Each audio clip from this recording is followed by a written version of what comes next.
Assalamualaikum warahmatullahi wabarakatuh. Hai Sobat Healthies, ketemu lagi dengan saya Dinda di Info Podcast. Informasi, promosi, dan edukasi kesehatan berkolaborasi dengan Ide Podcast Korpri Kota Depok.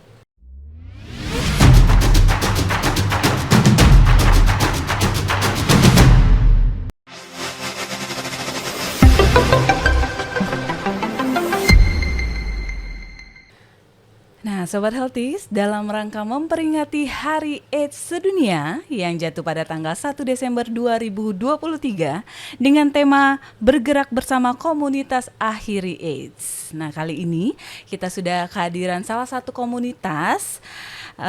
Beliau adalah founder dan juga direktur dari Yayasan Masyarakat Peduli Anak Indonesia atau YMPAI ya, Ibu Julie Rostin SKM MKM. Assalamualaikum Ibu Julie. Waalaikumsalam. Apa kabarnya Bu Julie? Alhamdulillah. Alhamdulillah sehat ya Bu. Terima kasih Bu Julie udah hadir di Info Podcast.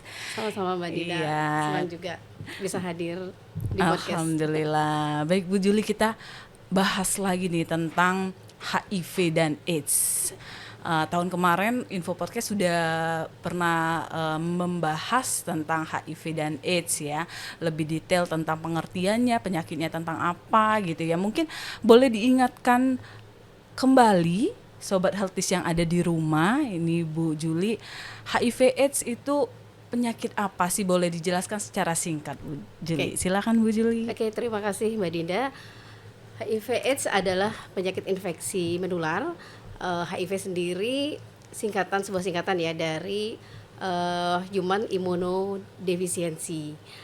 Kemudian AIDS-nya sendiri adalah Acute Immunodeficiency Syndrome. Sebuah kondisi yang berbeda ya. Untuk HIV sendiri itu sebenarnya ketika virus itu masuk dalam tubuh ya. Kalau AIDS sendiri adalah ketika kumpulan-kumpulan gejala penyakit oportunistik atau infeksi oportunistik sudah ada di dalam diri seorang dengan HIV gitu. Jadi ada penyakit penyerta lainnya gitulah, seperti itu.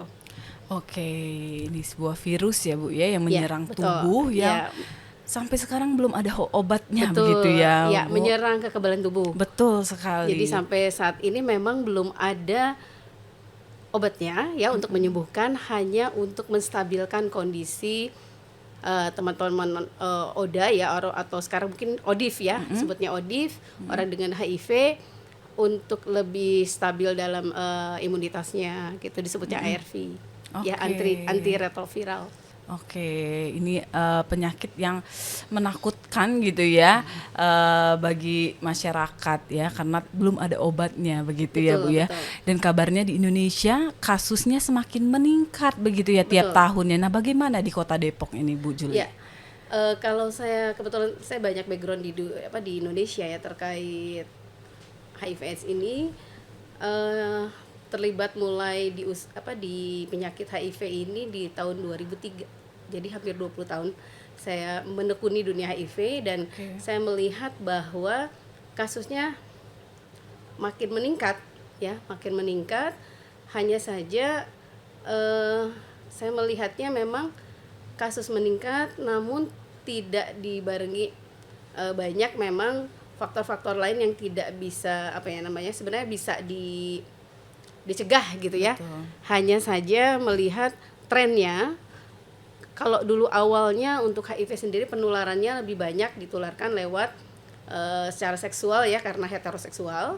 Kemudian ada tren baru itu adalah lewat jarum suntik ya, penggunaan jarum suntik bersamaan.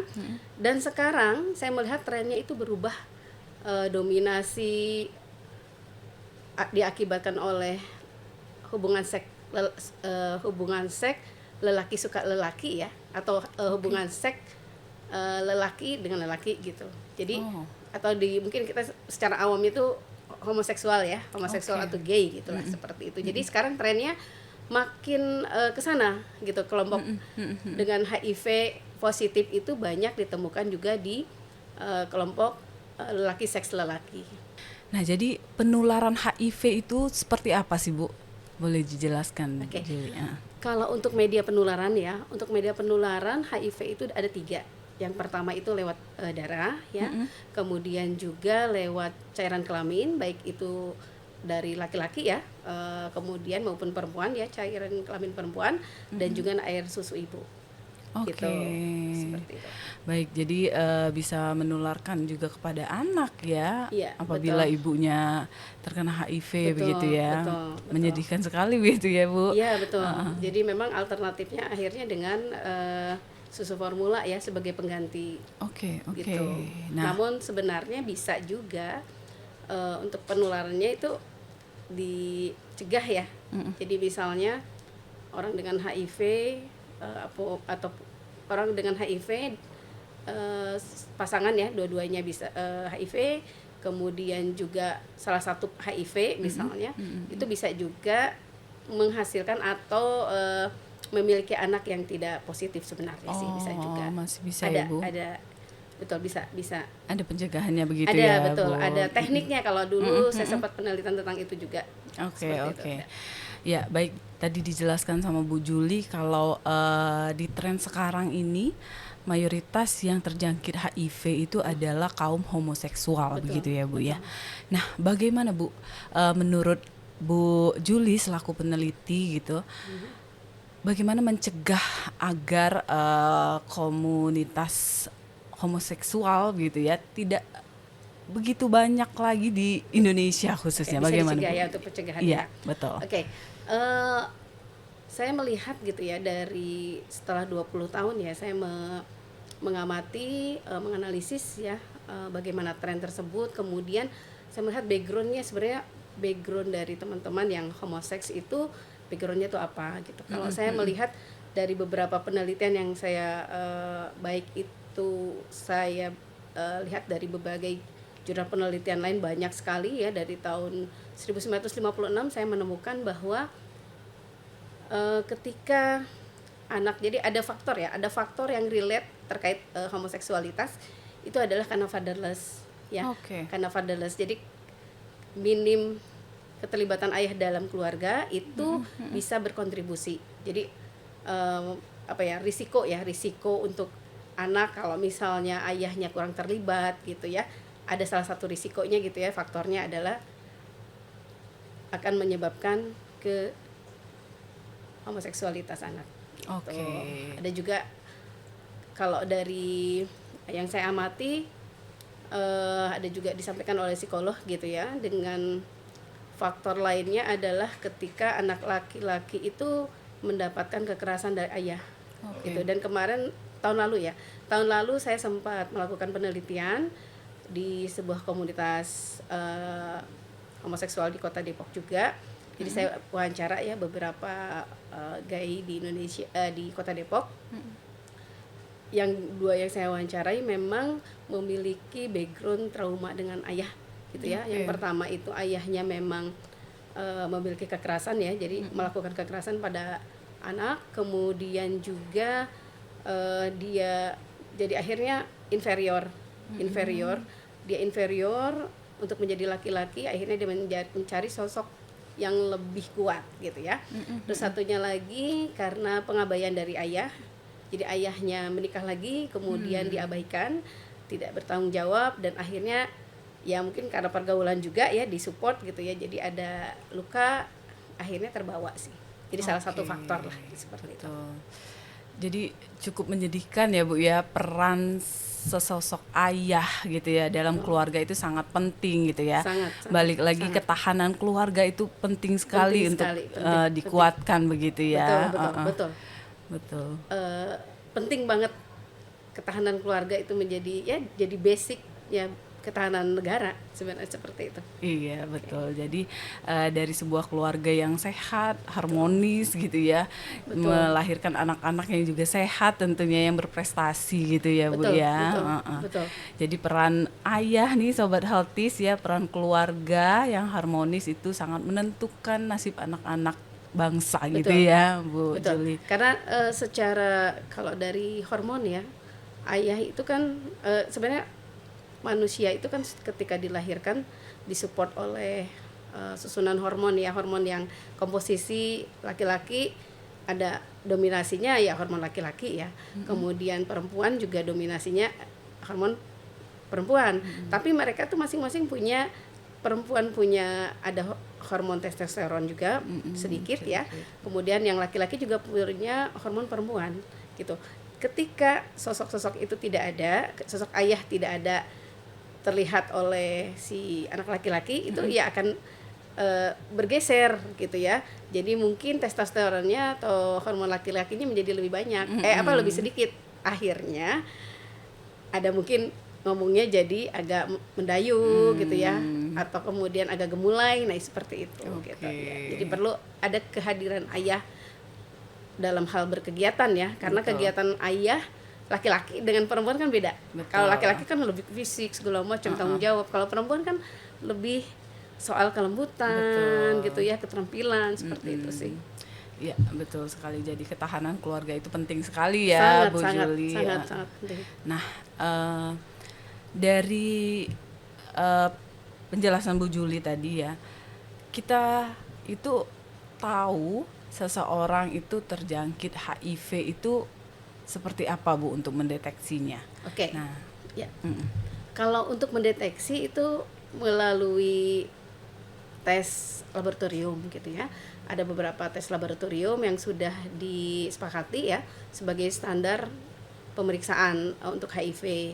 Namun memang ketika orang tersebut tidak tidak mengetahui bahwa dia itu berisiko, ya kemungkinan besar dia tidak akan tahu statusnya gitu. Betul. Jadi makanya memang mungkin informasi terkait cara penularan HIV dan segala macamnya itu perlu disebar ya, perlu meluas sehingga orang-orang yang mungkin kelompok-kelompok rentan ya berisiko itu paham, dan kemudian mudah-mudahan tuh bisa dijangkau oleh pelayanan kesehatan ya.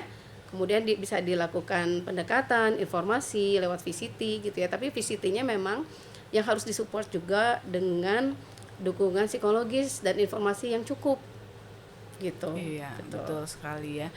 Pemerintah Kota Depok, khususnya Dinas Kesehatan juga telah masif ini untuk menjaring populasi beresiko begitu ya, agar bisa terjaring para penderita HIV ya, agar bisa diobati lebih dini gitu ya, Bu ya. Betul. Nah, tentunya stigma masyarakat ini sangat tajam untuk penderita HIV gitu ya, karena salah satu penyakit yang menakutkan bagi orang gitu ya, Bu ya. Nah, itu dampaknya bagi penderita HIV itu apa aja sih? Oke ya. Terima kasih Mbak Dinda untuk stigma ya atau cap buruk gitu ya kepada orang dengan HIV ya. Kalau kita ketahui bahwa ketika orang bicara HIV atau orang dengan HIV, orang udah mulai takut gitu ya. Takut, cemas gitu kan. Hal-hal seperti itu, dan kemudian kalau saya melihatnya bahwa ini di MPAI sendiri di beberapa bulan terakhir ini kita lakukan pendekatan untuk mengurangi stigma atau cap buruk dan diskriminasi pada ODA. Pendekatannya adalah mengedukasi tokoh agama, tokoh masyarakat. Nah, bagaimana caranya untuk supaya untuk mengurangi stigma ya dan diskriminasi, dan bagaimana sebenarnya dampaknya apa sih gitu ya dampaknya. Betul. Yang kami sempat lakukan penelitian dan juga dari berbagai literatur yang saya analisis dan membaca gitu ya, bahwa dampak yang diterima dari stigma dan diskriminasi pada ODA adalah rasa takut, rasa malu ya, apalagi judgement gitu ya atau penghakiman. Jadi kesannya kita menganggap bahwa orang dengan HIV itu adalah dianggapnya orang nakal ya, terkutuk ya dalam tanda kutip ya, udah diajab segala macam. Padahal kita lupa gitu ya, ada bayi-bayi yang sebenarnya dia nggak tahu apa, tidak bersalah gitu ya. Tapi HIV gitu.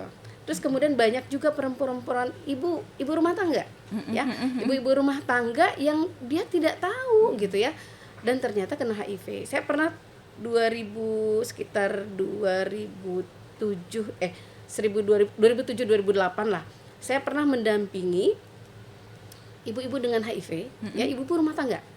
Saya membawa mereka sekitar 12 orang gitu ya, dari rujukan dari Prof. Zubairi Zurban ya, seorang profesor ahli HIV/AIDS di Indonesia.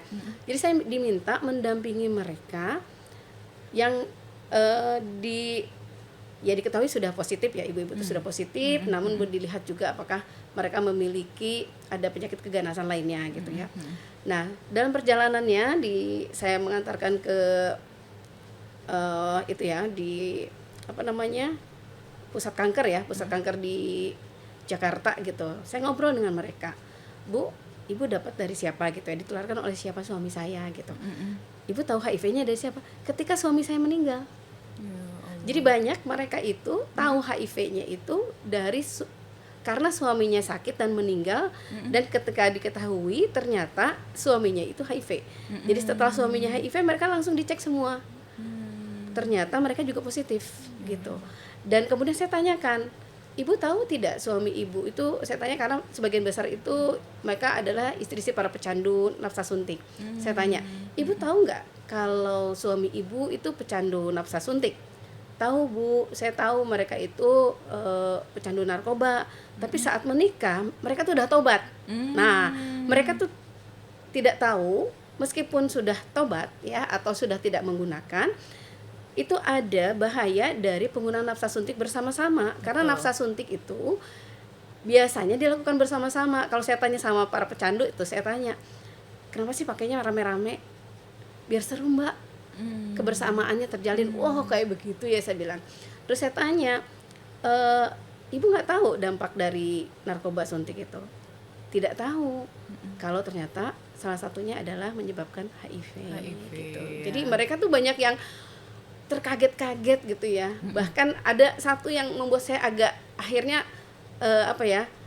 membuat saya makin semangat untuk nanti menjadi seorang edukator di masyarakat adalah seorang pengantin baru. Seorang pengantin baru kemudian suaminya meninggal. Nggak lama pokoknya belum lama lah. Suaminya meninggal. Pas dicek dia HIV. Dan memang backgroundnya suaminya pecandu. Tapi istrinya kan nggak, dia udah nggak pakai gitu. Udah tobat, dan ya. sudah setelah suaminya meninggal, lama kemudian kan harus dicek juga dia ya, gitu. Ternyata dia positif juga. Jadi banyak yang ternyata karena ketidaktahuan, gitu ya. Jadi stigma, jadi tadi stigma itu banyak disebabkan karena masyarakat tidak paham. Betul. Jadi HIV itu nggak tiba-tiba deket langsung nular positif, gitu ya. Tapi ada proses penularannya, itu ada media penularan. Dan itu pun harus mencukupi. Jadi kalau misalnya dari secara medisnya itu ada exit, ada enter ya, ada sufficient, jadi jumlahnya itu harus cukup gitu ya. Dan segala macamnya seperti itulah. Dan survivalnya juga gitu. Jadi nggak tiba-tiba langsung kena gitu. Ada prosesnya juga, dan kemudian cara penularannya juga gitu. Kayak Iya betul. Jadi tidak gampang ya menularkan betul. HIV juga. Jadi jangan takut gitu. Banyak ya. mitos-mitos sih saya lihat tuh, memang misal mitos kalau nyamuk digigit nyamuk, apakah nanti si nyamuk yang mengambil dari HIV itu juga akan kena, atau bersalaman? Yang paling banyak sih bersalaman ya, atau makan minum harus dipisahkan atau enggak gitu. Itu tuh sebenarnya edukasi minimal tuh sebenarnya itu ya. Jadi informasi awal gitu seperti itu.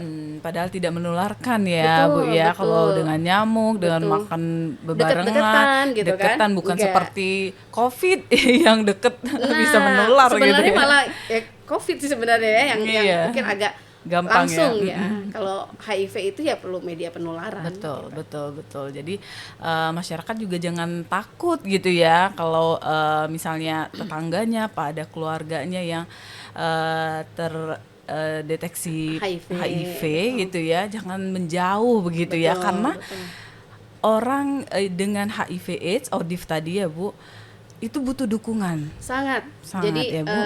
Tahun 2019 setelah saya coba mengamati sebenarnya apa sih kebutuhan mereka, kemudian juga saya melihat gitu apa sih dukungan kesehatan mental ya, saya coba pengen buktikan itu. Saya tanya apakah ada dukungan khusus, dukungan kesehatan mental pada ODIF gitu ya. Saya tanya ke teman saya yang ODIF gitu ya, kolega-kolega saya, mereka bilang tidak ada penyediaan gitu ya. Terus kemudian saya cek juga di literatur tidak ada juga gitu ya secara eksplisit menyebutkan bahwa ada dukungan kesehatan program layanan untuk dukungan kesehatan mental bagi ODIF, tidak ada. Dan di 2020 saya buktikan juga, saya mengkonfirmasi ke Direktur Kementerian Kesehatan pada saat itu diwakili oleh Dr. Siti Nadia Tarmizi ya. Saya confirm Bu untuk dukungan kesehatan mental pada ODIF apakah ada. Ternyata memang adanya itu program kesehatan jiwa secara umum. Padahal kalau ODIF sendiri itu sangat rentan dengan gangguan kesehatan mental. Betul. Karena sejak dimulai tes Mengetahui positif ya. itu luar biasa, itu kan kayak bumi langit ya, kayak yang jelek gitu ya, Sambar petir gitu ya. kesambar petir, udah gitu ketimpa lagi, kalau gimana anak saya, gimana suami saya gitu ya, atau pasangan saya, dan itu luar biasa. Dan pastikan bahwa ini adalah penyakit yang tidak bisa sembuh, tidak ada obatnya gitu kan. Tambah lagi bebannya, jadi itu lumayan down. Dan kemudian berdasarkan hasil pendataan di 2019, saya coba tanyakan, mereka benar-benar memerlukan, mereka sampaikan bahwa mereka benar-benar membutuhkan dukungan kesehatan mental, terutama di 0 sampai 6 bulan pertama ketika mereka diputuskan atau terdeteksi terinfeksi HIV/AIDS.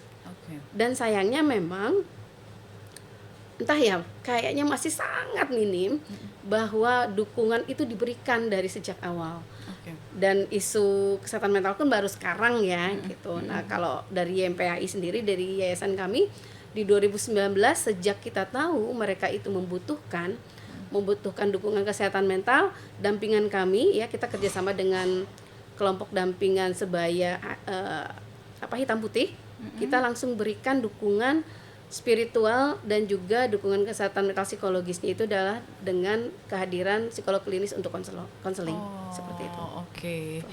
Jadi memang butuh dukungan sangat penuh ya Bu ya, karena sudah stigma masyarakat itu masih negatif banget gitu ya Bu ya, menjauh biasanya masyarakat. Nah, itu dukungan real seperti apa sih yang sangat dibutuhkan oleh ODIF ini Bu? Ya, yang pertama ya, ketika mereka itu dinyatakan positif ya, pertama adalah kebutuhan atau dukungan informasi yang tepat, cukup ya. Jadi HIV itu apa, AIDS itu apa, cara penularannya bagaimana, apakah HIV itu bisa disembuhkan atau tidak, atau sebenarnya HIV bisa orang HIV itu bisa produktif atau enggak gitu ya. Terus kemudian bagaimana penularan dan segala macam, apakah saya bisa sehat gitu ya, apakah saya bisa bekerja secara aktif segala macam seperti itu. Terus kemudian juga soal obat juga. Terus kemudian juga selanjutnya selain informasi adalah dukungan kesehatan mental. Betul. Pasti ketika mereka tahu positif itu udah langsung down ya, cemas, stres ya, takut, malu segala macam bercampur ya. Yang kedua itu tadi dukungan kesehatan mental ya, psikologis maupun spiritual ya. Dukungan spiritual itu sangat penting banget, karena dari hasil penelitian menyebutkan bahwa dukungan spiritual itu bisa melahirkan optimisme. Semangat untuk ODIF itu untuk melanjutkan hidup gitu ya, seperti itu. Kemudian selanjutnya adalah dukungan fisik ya. Bisa jadi kan mereka secara ekonomi gitu kan akan terganggu. Misalnya si pasangan yang kena ya, si kepala keluarga kan agak oleng juga gitu ya, akan oleng juga. Terus kemudian jadi dukungan dari keluarga secara materi gitu ya. Kemudian dukungan secara sosial, karena stigma dan diskriminasi masih tinggi ya. Masih tinggi, sehingga butuh sekali lingkungan yang kondusif, yang tidak hanya menjudge gitu ya, tapi juga mensupport. Karena saya yakin tidak satu orang pun di dunia ini yang berharap dirinya itu kena HIV, tidak ada. Gitu. Jadi dukungan seperti itu. Kemudian ya secara pendidikan ya, dukungan sosial itu, terus kemudian dukungan pendidikan juga, karena stigma dan diskriminasi tinggi gitu ya. Banyak akhirnya teman-teman ODIF ini yang disclosure-nya rendah. Jadi pengungkapan status gitu ya, mereka masih belum percaya dengan lingkungan gitu ya. Kalau dia bicara saya HIV, wah langsung menjauh. Dulu klien kami ada satu anak usia 5 tahun, ayahnya sudah meninggal HIV, ibunya kabur. Anak tersebut dirawat di RSCM, dia menderita gizi buruk, usia 5 tahun, beratnya di bawah 30 kilo, sekitar di bawah 30 kilo, kemudian ditinggalkan oleh keluarga, tidak ada yang mendampingi. Kemudian kami membantu dia sampai cukup baik gitu ya. Kemudian dia bilang dia pengen ketemu neneknya, dia pengen hidup dengan neneknya di Jawa Timur. Akhirnya pergi diantarkan ke sana. Entah kenapa, karena memang dia sudah masuk ke, ya dia harus diterapi, dia harus ke Surabaya. Isu dia HIV itu akhirnya nyebar. Dan akhirnya ketika dia sekolah, di sekolah ditolak. Ditolaknya oleh orang tua murid gitu ya, demo lah gitu ya. Akhirnya anak itu tidak diperbolehkan sekolah, dan akhirnya karena sedih gitu ya, anak itu nggak lama kemudian meninggal. Karena ya tadi stigma diskriminasi, betul, ditolak betul, gitu. Padahal betul. anak tersebut dia tidak menginginkan dia positif. Betul, padahal cuma Gitu. korban begitu Betul, ya Bu korban, ya. gitu. Iya, iya. Jadi kasihan sekali ya kalau diskriminasi, membuat semakin down, fisiknya juga semakin melemah gitu Betul, ya. betul. Sehingga membuat pasien-pasien atau ODIF ini menjadi cepat juga Betul. ini ya Bu Iya. ya, berakhir Betul. hidupnya karena Iya, betul. itu tadi. Karena kan HIV ini kaitannya terkait penurunan kekebalan tubuh ya. Jadi karena kekebalan tubuh, nah kesehatan mental sendiri itu adalah faktor sebenarnya yang sangat relate. Jadi ibaratnya kalau kita belajar di di rumus ya, itu berbanding lurus gitu. Ketika kesehatan mentalnya baik, maka imunitasnya dia naik. Oke. Gitu. Jadi ketika kita stres, sebenarnya imunitas kita lagi turun. Nah, ketika dia tuh udah divonis kekebalan tubuhnya nurun, ditambah dia stres ya, kesehatan mentalnya kurang baik, makin nurun. Makanya akan mudah untuk mencapai AIDS kalau dia tidak disupport dengan kesehatan mental yang baik, ditambah dengan pola hidup yang tidak baik, dan disupport juga dengan ARV gitu. Oke, Gitu, betul seperti sekali. itu. Jadi sangat linear ya Bu ya, berpengaruh Betul, sekali ya iya. kesehatan mental. Nah, sebagai peneliti yang concern nih terkait kesehatan mental para ODIF, nah dukungan atau support kesehatan mental seperti apa sih Bu yang sangat-sangat dibutuhkan oleh ODIF? Oke.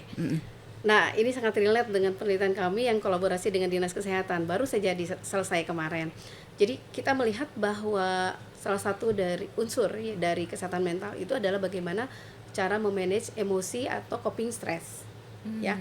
Dan coping stress sendiri menjadi salah satu elemen dari definisi kesehatan mental menurut WHO di tahun 2015. Jadi kesehatan mental menurut WHO itu ada 4 elemen. Orang disebut sehat mental itu yang pertama adalah dia mengetahui potensi dan kekuatan dirinya. Dia tahu dia tuh punya bekal apa sih gitu ya untuk bisa dibuat menjadi produktif. Yang kedua adalah bagaimana dia bisa coping stress, bagaimana dia bisa memanage stres sehari-hari. Ya. Yang ketiga adalah dia bisa produktif menggunakan potensi dan kekuatannya, produktif, menghasilkan karya. Yang keempat, dia adalah bisa berkontribusi terhadap masyarakat gitu. Nah, yang kedua tadi di elemen kedua tentang manajemen stres gitu ya, manajemen emosi, karena sudah banyak bukti ya yang menyebutkan bahwa penting sekali seorang ODIF itu, sebenarnya bukan hanya ODIF ya, seluruh manusia tuh harusnya punya kemampuan untuk memanage emosi gitu ya. Hanya saja karena ODIF ini memiliki mungkin situasi yang up and down-nya itu luar biasa gitu ya. Jadi manage emosinya tuh perlu banget karena juga terkait dengan kesehatan kekebalan tubuhnya. Jadi ketika dia stres itu kan kekebalan tubuhnya nurun. Nah, kemudian YEMPAI mengajukan sebuah program kepada Dinas Kesehatan untuk melatih ODA orang dengan HIV AIDS memanage emosi menggunakan namanya metodenya, kita menggunakan spiritual emotion freedom technique atau SAFE untuk menurunkan tingkat stres ODIF di Kota Depok.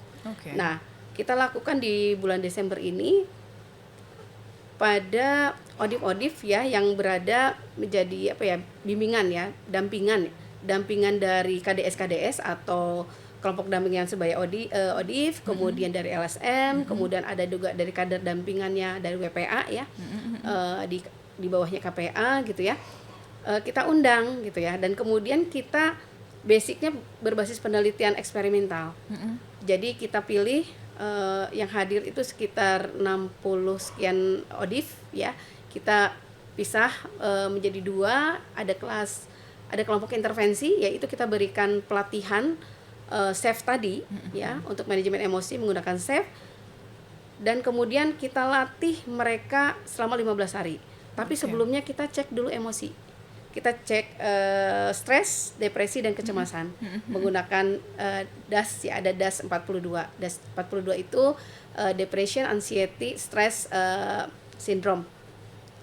Nah, dari hasil yang kami temukan kemarin itu setelah 15 hari ya. Jadi setiap hari kita ada grup khusus gitu ya. Mereka yang masuk di dalam grup tersebut yang menjadi kelompok intervensi, kita cek mereka itu sudah praktek pagi malam atau tidak. Kita setiap hari pagi dan malam mereka wajib untuk melakukan self healing dengan menggunakan SAFE gitu ya. Dan kita cek di 7 hari pertama kami melakukan evaluasi ya. Saya tanyakan kepada mereka apa yang mereka rasakan ketika mereka sudah mengelola ya pagi malam itu mengeluarkan stres itu. Dan luar biasa di 7 hari pertama saja mereka bilang, Mbak, saya udah bisa tidur enak loh. Aku nggak bangun-bangun malam-malam tuh, biasanya aku kebangun, sekarang enggak gitu ya. Terus sakit kepala hilang, Mbak. Terus saya udah, kecemasan saya udah berkurang. Terus saya lebih semangat. Terus ada lagi yang saya bisa sampai ngajarin anak saya yang awalnya dia emosian, dia udah cooling. Terus saya udah bisa nggak marah-marah lagi. Kalau sumbu pendek ya sebetulnya sumbu pendek, saya udah nggak sumbu pendek lagi, Mbak. Nah, kemudian kita cek lagi kemarin, cek yang kedua di hari ke-16 gitu ya. Ternyata luar signifikan sekali. Jadi baru 15 hari mereka praktek, itu terjadi luar biasa. Stres yang awalnya itu sekitar 70% mereka menderita stres, itu turun ke 40%. Itu kan luar biasa, itu baru 15 hari. Depresinya juga sama, yang awalnya itu yang depresi berat itu ada sekitar 4. Kemudian di terakhir kita cek ada 2. Padahal proses penurunan itu kan kalau dari levelnya stres, depresi itu kan dia ada yang normal, ringan, sedang, stres berat, ada yang udah tinggi lagi. Depresi juga sama, depresi berat segala macam sampai ke normal gitu. Jadi saya melihat bahwa mereka perlu diberikan kemampuan untuk memanage emosi, memanage kelola perasaan ya, mengeluarkan perasaan negatif itu dengan cara yang baik dan proses penerimaan. Karena di spiritual emotion freedom technique itu mereka diajarkan untuk menerima, jadi menerima keadaan yang mereka hadapi sekarang gitu. Oke, jadi penerimaan penerimaan diri sangat penting sekali. Karena nggak gampang gitu ya menjadi mereka gitu ya. Nah, itu program yang sudah berjalan itu luar biasa sekali. Pemkot Depok bersama komunitas tentunya Bu Juli. Nah, itu sudah berjalan alhamdulillah di Kota Depok. Nah, apakah itu sudah mengcover seluruh ODIF di Kota Depok gitu? Oke, tentunya belum. Karena ini baru piloting. Jadi kita kalau misalnya untuk membuat sebuah kebijakan itu harus berbasis data. Jadi untuk sebuah program baru itu kita biasanya ada melakukan piloting, contoh sampel gitu ya. Kita menguji dulu sebuah inovasi tersebut, melihat keefektifan, efisiensinya segala macam, bagaimana dampaknya. Nah, Yempai sendiri berinisiatif melakukan pelatihan berbasis penelitian untuk apa? Agar hasilnya itu menjadi basis pengambilan kebijakan di Kota Depok. Jadi bahan rekomendasi. Dan kemarin kita baru lakukan itu adalah analisa awal. Jadi baru sangat deskriptif. Nanti kita akan lakukan analisa secara mendalam ya. Hasilnya rencananya kita akan audiensi dengan dinas-dinas terkait. Sudah bicara juga dengan Ibu Kadis ya, Kadinkes. Kemudian nanti rencananya bertemu dengan Pak Wali ya, Pak Wali dan jajarannya dan dinas terkait lah, menyampaikan hasil ini gitu. Jadi kalau misalnya memang disupport melihat hasilnya sangat signifikan, why not ya? Oke. Dan itu simple sekali. Mereka tuh saya tanya ke mereka gitu ya, gimana? Iya sih Bu, awalnya berat karena kita kan pantau, udah selesai apa belum gitu kan? Karena mereka harus ngisi juga kan, lapor ke kita ya, ada by online, terus kemudian ada di grup. Mereka bilang awalnya susah, tapi karena bersama gitu ya, disupport sama teman-teman kan kalau rame-rame itu kan akhirnya bikin semangat ya. Mereka tuh akhirnya semangat, dan kemudian saya akhirnya challenge. Kemarin ketemu di hari ke-16, saya challenge, lanjut nggak 5 hari lagi, saya bilang gitu. 5 hari lagi itu adalah proses membangun habit. Jadi praktek itu menjadikan habit. Betul. Bukan karena paksaan, ini di dalam penelitian loh ya. Tapi itu karena kesadaran mereka sendiri. Akhirnya saya coba cek dari 26 orang yang mau lanjut untuk di 21 hari ya, untuk membangun habit. Jadi sebuah kebiasaan baik itu minimal dilakukan berturut-turut selama 21 hari minimal. Dan alhamdulillah dari 26 orang yang bersedia melanjutkan sampai 21 hari ada 21 orang. Itu luar biasa banget buat saya, dan mereka tuh saya tidak memaksa-maksa. Saya bilang hanya memberikan kepada mereka. Kebaikan itu akan berpulang kepada mereka. Betul. Dan itu saya sangat senang banget gitu. Jadi ya seperti itulah. Jadi mudah-mudahan ke depan sih bisa diadopsi ya. Betul. Justru menjadi inovasi Kota Depok dalam penanggulangan HIV/AIDS ya, terutama tadi kalau misalnya terkait 3 strategi yang harus dicapai oleh Kota Depok, salah satunya adalah zero AIDS, kematian akibat AIDS. Betul. Dan zero kematian akibat AIDS ini bisa disupport dengan peningkatan kelola emosi. Kenapa? Karena dengan kelola emosi itu bisa meningkatkan imunitas mereka. Alhasil tentunya akan menyebabkan imunitasnya tinggi, dan untuk nyampe ke AIDS itu jauh lah gitu. Seperti itu. Iya, luar biasa sekali ya Bu. Ya. Baru pilot project aja sudah dampaknya udah luar biasa bagi peserta gitu ya. Mudah-mudahan bisa diluaskan sih. betul. Jadi sebuah Mudah-mudahan kebijakan. program ini bisa terus berjalan gitu ya Bu ya, sehingga bisa mengcover gitu ya seluruh ODIF di Kota Depok. Amin, ya. amin. Mudah-mudahan. Nah, boleh berikan pesan nih Bu untuk para ODIF di Kota Depok yang mungkin belum open status gitu ya, masih takut, masih ngedown, masih hopeless lah gitu ya. Nah, boleh berikan pesan ya Bu. Oke. Oke. Ya, pesan saya barangkali HIV/AIDS itu bukan the end of the world, bukan akhir dari dunia ini gitu ya. Dengan HIV kita teman-teman masih bisa produktif ya, dengan kelola emosi yang baik, mencari lingkungan yang positif ya, kemudian dengan terus belajar dan terus berkarya, kemudian ya tadi lingkungan yang positif itu penting banget gitu ya, selalu berpikir positif, kemudian juga tetap saling support gitu. Oke. Jadi jangan merasa sendiri gitu ya Bu ya. Betul. Iya. Cari komunitas Cari juga, komunitas gitu, agar betul. bisa berbagi Betul, gitu ya, betul. dapat ilmu-ilmu gitu. Betul. Karena kemarin mungkin satu lagi, ketika yang kelompok intervensi kan sudah diberikan pelatihan 2 kali. Nah, kelompok yang sebagai kontrol di penelitian itu kita baru diberikan terakhir setelah pengambilan data gitu ya. Dan saya cek ternyata mereka baru 1 kali aja udah, iya aku berasa gitu ya. Asalnya merasa beban itu berat banget gitu ya. Akhirnya dia bisa berkurang ya. Yang sakit-sakit pusing itu alhamdulillah hilang dan segala macamnya, berproses lah seperti itu. Tiap orang beda untuk adaptasi. Betul.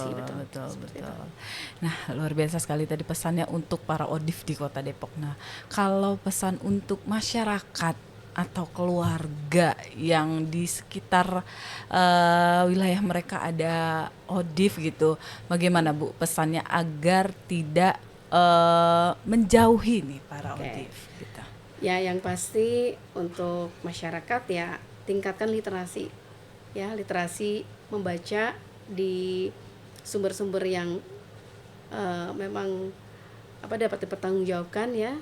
Karena dengan membaca, dengan literasi gitu ya, maka kita tahu sebenarnya penyakit itu yang dihindari itu bukan orangnya gitu ya, tapi penyakitnya dengan cara mencegah, ya, dengan pencegahan.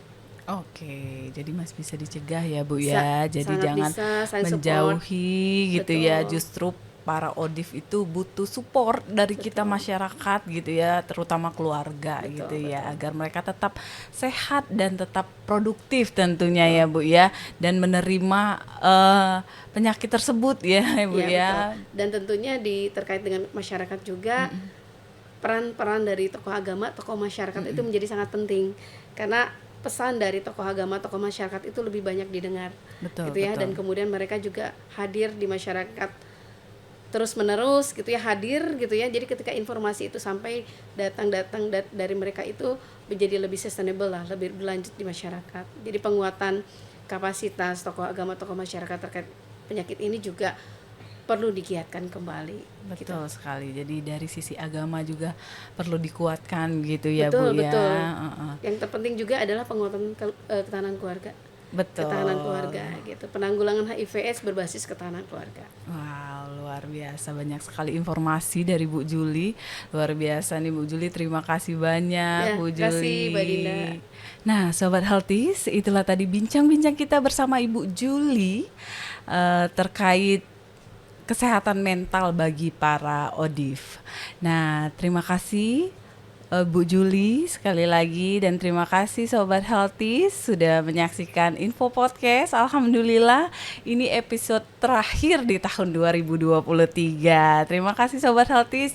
Jangan lupa saksikan dan tunggu terus Info Podcast berikutnya di tahun 2024. Terima kasih Sobat Healthy. Assalamualaikum. Info Podcast, sehat bersama pasti bisa.